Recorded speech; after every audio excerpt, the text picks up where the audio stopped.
اسمیہ انشائیہ تاللہ لأکیدن اصنامکم، قرآن پاک کی آیت ہے کہ اللہ کی قسم ضرور بضرور میں تمہارے بتوں کے ساتھ ایسا کروں گا۔ جناب ابراہیم علیہ السلام کا یہ مقولہ ہے، ان کی بات ہے۔ تو اب تاللہ جی یہ جملہ اسمیہ انشائیہ ہے، ٹھیک ہے۔ تو جملہ فعلیہ انشائیہ اور جملہ اسمیہ انشائیہ۔ آگے جو ہم پڑھتے ہیں کہ جملہ انشائیہ کی اتنی قسمیں ہیں، حقیقت میں وہ جملہ انشائیہ کی علامات ہیں، وہ جملہ انشائیہ کی علامات ہیں جو ہم پڑھتے ہیں، امر، نہیں، استفہام، تمنی، ترجیح، عقود، نزاع، عرض، قسم، تعجب وغیرہ، ان کو بالترتیب ہم پڑھتے ہیں۔ تو اصل میں یہ جملہ انشائیہ کی علامات ہیں۔ علامات کو دیکھ کر پتہ چل جائے گا کہ یہ جملہ انشائیہ ہے یا جملہ کیا ہے، خبریہ ہے۔ جملہ خبریہ ہے، یہ جملہ انشائیہ ہے۔ تو خبریہ کی بھی دو قسمیں تھی، فعلیہ خبریہ اور اسمیہ خبریہ۔ انشائیہ کی بھی دو قسمیں، فعلیہ انشائیہ اور اسمیہ انشائیہ۔ اب ہم پڑھیں گے جملہ انشائیہ کی علامات۔ پہلی علامت کیا ہے؟ امر۔ پہلی علامت کیا ہے؟ امر۔ امر کا مطلب کہ امر کے جتنے بھی صیغے ہیں، امر کی گردان کے کوئی بھی صیغہ آ جائے، وہ جملہ کون سا بنے گا؟ وہ جملہ فعلیہ انشائیہ بنے گا، وہ جملہ فعلیہ انشائیہ۔ فعلیہ کو اگر بالفرض ایک سائڈ پہ رکھ دیا جائے تو جو وہ جملہ کون سا ہوگا؟ انشائیہ ہوگا، خبریہ نہیں ہوگا، کیونکہ امر کے اندر خبر نہیں دی جاتی، امر کے اندر تو کسی کام کو طلب کیا جاتا ہے۔ اب امر کا معنی کیا ہوتا ہے؟ کسی فاعل مخاطب سے کسی کام کو طلب کرنا۔ فاعل مخاطب سے جو سامنے والا ہے اس سے کسی کام کو طلب کرنا کہ بھائی تم یہ کام کرو۔ اس کی آسان سی مثال دیتے ہیں، اضرب۔ اب اضرب کا مطلب کیا ہوتا ہے؟ کہ تم مارو۔ اضرب کا مطلب ہے کہ آپ مارو۔ تو اب دیکھو، سامنے والے سے ہم ایک شے کو طلب کر رہے ہیں اور وہ شے کیا ہے؟ مار، یعنی مارنے کو طلب کرنا۔ یہ مثال کے طور پر اضرب مثال کے طور پر لکھا ہے۔ تو اضرب کے علاوہ جتنی بھی چیزیں ہیں امر، جس کے اندر امر کا صیغہ آتا ہے کہ سامنے والے کو حکم کرنا، یعنی کہ سامنے والے کو آرڈر کرنا، تو وہ سارے صیغے کس کے کہلائیں گے؟ امر کے کہیں گے، اور امر کیا ہے؟ جملہ انشائیہ ہے۔ دوسری مثال ہے نہیں۔ نہیں بالکل امر کا الٹ ہے۔ امر میں آرڈر دیا جاتا ہے کہ یہ کام کرو، اور نہیں میں کیا ہوتا ہے؟ آرڈر دیا جاتا ہے کہ یہ کام مت کرو۔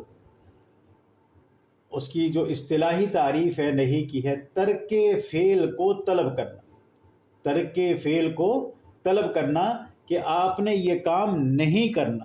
اس کی مثال ہے لا تضرب، لا تشرب، جتنی لا تأکل کہ آپ نہ ماریں، مت ماریں، لا تشرب آپ پانی مت پئیں، لا تأکل آپ کھانا مت کھائیں۔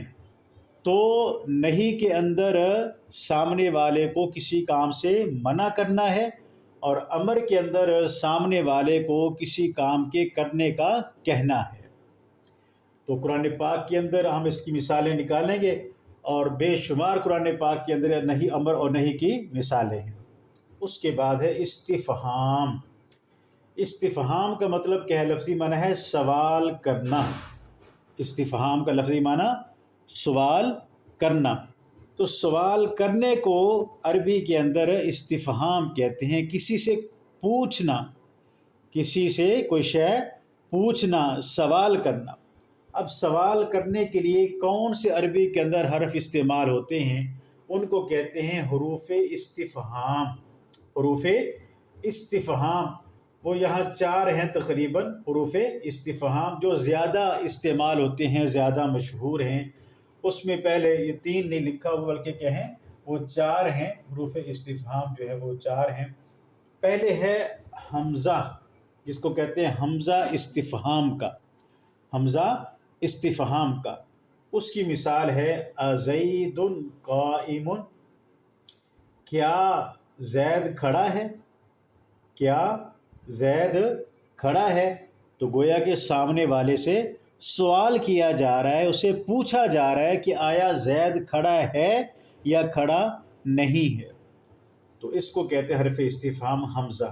دوسرا حل، دوسرا کیا ہے؟ حرف استفہام حل ہے، اس کی مثال حل جاء زید، کیا زید آ چکا ہے؟ تو کسی شے کے متعلق سوال کرنا ہے تو حل کے ذریعے بھی سے سوال کیا جا سکتا ہے، کیا زید آ چکا ہے؟ اس کے بعد دو لفظ ہیں وہ بڑے مشہور اور معروف ہیں، من اور ما۔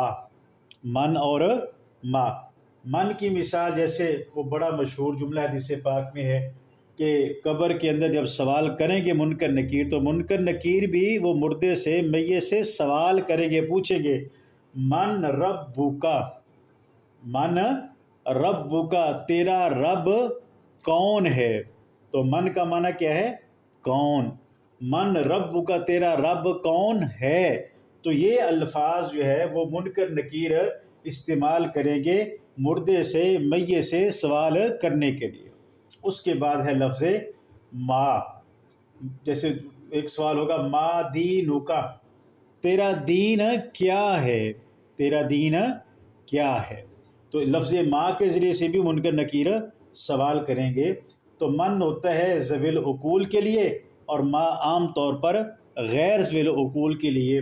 جی کبھی اس کا برعکس بھی ہو جاتا ہے، بہرحال یہاں وہ بحث نہیں ہے ذوی العقول غیر ذوی العقول کی، یہاں صرف اتنا سمجھنا ہے کہ حروف استفہام، حروف استفہام جو ہے وہ عام طور پر 4 ہیں۔ حروف استفہام عام طور پر وہ 4 استعمال ہوتے ہیں، حمزہ ہے، حل ہے، من ہے اور ما ہے۔ تو یہ ہماری جملہ انشائیہ کی جو علامات ہیں وہ ہم نے 3 پڑھ لی، اور 3 کے بعد آگے والی دیکھیں تو یہ تھا امر، نہیں، استفہام، اور اس کے بعد ہے تمنی اور ترجی۔ تمنی اور ترجی ہے، وہ بڑے مشہور جملے ہیں تمنی اور ترجی۔ اس کو دیکھیں، تمنی اور دوسری کیا ہے؟ ترجی، دونوں میں فرق بھی بتاتے ہیں۔ تمنی کا مطلب ہے تمنا کرنا، تمنی کا مطلب ہے تمنا کرنا، آرزو کرنا، کہ میری تمنا یہ ہے، میری آرزو یہ ہے۔ تو تمنا کا مطلب ہے آرزو کرنا،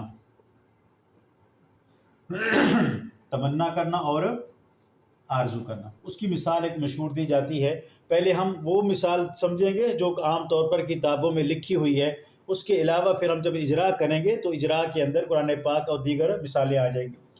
تمنا کرنا، آرزو کرنا، اس کی مثال کتابوں میں لکھی جاتی ہے، لیت الشباب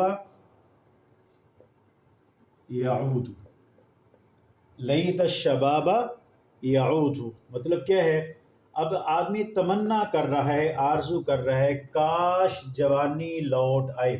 لیتا کا معنی ہے کاش، تمنی کے لیے جو لفظ استعمال ہوتا ہے لیتا، اس کا معنی کیا ہے؟ کاش۔ الشباب کا معنی جوانی، کاش جوانی لوٹ آئے، کاش جوانی لوٹ آئے۔ اب ترجی کا مطلب ہوتا ہے امید کرنا، ترجی کا مطلب ہے امید کرنا، جیسے اس کی مثال جو کتابوں میں ہے، لعل عمرا غائب، لعل عمرا غائب، دیگر قرآن پاک سے ہم اس کی مثالیں نکالتے ہیں۔ ابھی وہ مثال جو کتاب کے اندر زیادہ مشہور ہوتی ہے، لکھی ہوتی ہے، تاکہ اس کو سمجھنا آسان ہو۔ تو امید ہے کہ امر آج نہیں ہے، امید ہے امر غائب ہے، تو امید کے لیے لعل کا لفظ آئے گا، اور تمنی کے لیے جو ہے نا وہ لیتا کا لفظ آئے گا۔ یہ 2 لفظ آئیں گے، لیتا اور لعل۔ اب ان دونوں میں فرق کیا ہے؟ تمنی اور ترجی کے اندر فرق کیا ہے؟ پہلا فرق تو یہ ہے، تمنا ہر چیز کی ہو سکتی ہے جس کا حصول ممکن ہو یا ممکن نہ ہو۔ تمنا آدمی ہر اس چیز کی کر سکتا ہے، آرزو ہر اس چیز کی کر سکتا ہے کہ جس کا حاصل ہونا ممکن ہو یا حاصل ہونا ممکن نہ ہو۔ جیسے اس کی مثال پڑی کہ کاش جوانی لوٹ آئے۔ اب دیکھو، جوانی کا لوٹنا جو ہے وہ ناممکن سی بات ہے، لیکن آدمی اپنی تمنا تو کر سکتا ہے، آرزو کر سکتا ہے، اپنی خواہش کا اظہار کر سکتا ہے۔ اور ترجی کیا ہوتی ہے؟ ترجی صرف انہی چیز کی ہو سکتی ہے کہ جس کا حصول ممکن ہو، جس کا حصول ممکن ہو، یعنی جو چیزیں پاسبل ہیں ان کی ترجیح ہوتی ہے، جو امپاسبل ہے ان کی ترجیح نہیں ہوا کرتی۔ تو یہ ایک فرق ہے تمنی اور ترجیح کے درمیان، کہ جس کا حصول ممکن ہے وہ تمنی ہے اور وہ ترجیح ہے، اور جس کا حصول ممکن ہو یا ممکن نہ ہو۔ جی، اور دوسری کیا ہے، دوسرا فرق یہ ہے کہ جو تمنا ہوتی ہے نا، محبوب اور غیر محبوب دونوں چیزوں کی ہو سکتی ہے۔ تمنا محبوب اور غیر محبوب دونوں چیزوں کی ہو سکتی ہے، کہ جب کہ یہ جو ترجیح ہے یہ صرف محبوب چیزوں کی ہو سکتی ہے۔ تو یہ دو فرق ہو جائیں گے تمنی اور ترجیح کے اندر۔ یہ دو لفظ قرآن پاک میں بہت زیادہ استعمال ہوتے ہیں، تمنی اور ترجیح۔ جس کا ہونا ممکن ہو یا ممکن نہ ہو وہ تمنی ہوتا ہے، محبوب چیزوں کی کر لو یا غیر محبوب چیزوں کی کر لو، دوسرا فرق یہ ہو جائے گا۔ اور ترجیح جو ہے وہ صرف جو چیزیں پاسبل ہیں، ممکن ہے، انہی کی ہو سکتی ہے، اور دوسرا فرق ہے تمنی جو ترجیح ہے صرف محبوب چیزوں کی ہوا کرتی ہے۔ تو یہ تمنی ہو گیا، ترجیح ہو گیا۔ اس کے بعد جی اور اقسام ہے، جی عقود ندا، عقود اور ندا۔ عقود کس کو کہتے ہیں؟ جی لکھ لیں یہاں پر، عقود اور دوسرا ہے ندا۔ ٹھیک ہے، عقود کہتے ہیں کہ معاملہ کرتے وقت جو الفاظ بولے جاتے ہیں نا، معاملہ کرتے وقت، اب معاملہ کیا ہے، مثال کے طور پر خرید و فروخت ہم کر رہے ہیں، تو خرید و فروخت کرتے وقت جو الفاظ بولے جائیں گے ان کو کہتے ہیں عقود۔ اس کی مثال دیکھو، بیعت اور دوسری ہے اشتریت، بیعت اشتریت، یا تیسری مثال لکھیں، نکاحت اور قبلت۔ تو اب یہاں پر دیکھو، بیعت کہ میں نے یہ چیز بیچ ڈالی، سامنے والا کہتا ہے کہ میں نے اس چیز کو خرید لیا، یا دوسری مثال نکاح تو میں نے نکاح کر لیا، اور دوسرا کہتے ہیں قبل تو میں نے اس کو قبول کر لیا۔ تو اب یہ آپس میں معاملہ ہو رہا ہے، معاملہ کرتے وقت جو الفاظ استعمال کیے جاتے ہیں ان کو عقود کہتے ہیں۔ تو عقود بھی کس کی قسم ہے؟ انشاء کی قسم ہے۔ اس کے بعد ندا ہے، حروف ندا جو ہے نا وہ مشہور ہیں۔ جی ندا کا معنی ہوتا ہے پکارنا، یا ایا، حیا، اے، حمزہ مفتوحہ، ٹھیک ہے، حمزہ مفتوحہ۔ اس کی مثال آپ دیکھو جو مشہور ہے، یا رسول اللہ۔ تو اب یا رسول اللہ میں دیکھو یا جو کہ حرف ندا ہے، ٹھیک ہے۔ اس سے پہلے دوسری مثال لکھیں، یا اللہ، یا اللہ۔ تو اب یا اللہ، یا رسول اللہ، یا کسی اور شخصیت کے لیے ہم یا کا لفظ لگائیں گے تو یہ سارے الفاظ کیا کہلائیں گے؟ حروف ندا کہلائیں گے۔ اور حروف ندا جن کے شروع میں ہوتا ہے وہ سارا جملہ انشائیہ کی قسم بنے گا، ٹھیک ہے۔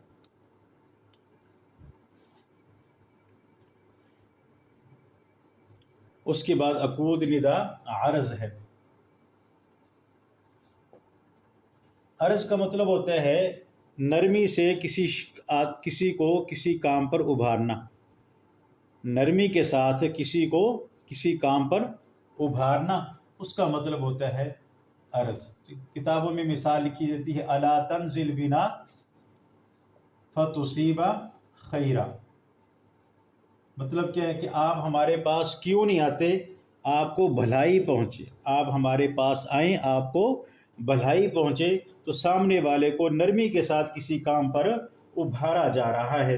جی آخری جو قسم رہ گئی ہے ہماری وہ ذرا مشہور ہے، اس کو الگ سے دیکھتے ہیں۔ تو عرض ہو گیا، ندا ہو گیا، اور آخری قسم جو ہے وہ قسم ہے۔ قسم کے بعد ایک تعجب ہے، وہ بھی کم استعمال ہوتی ہے۔ تو عرض، ندا، اس کے بعد کیا ہے؟ قسم۔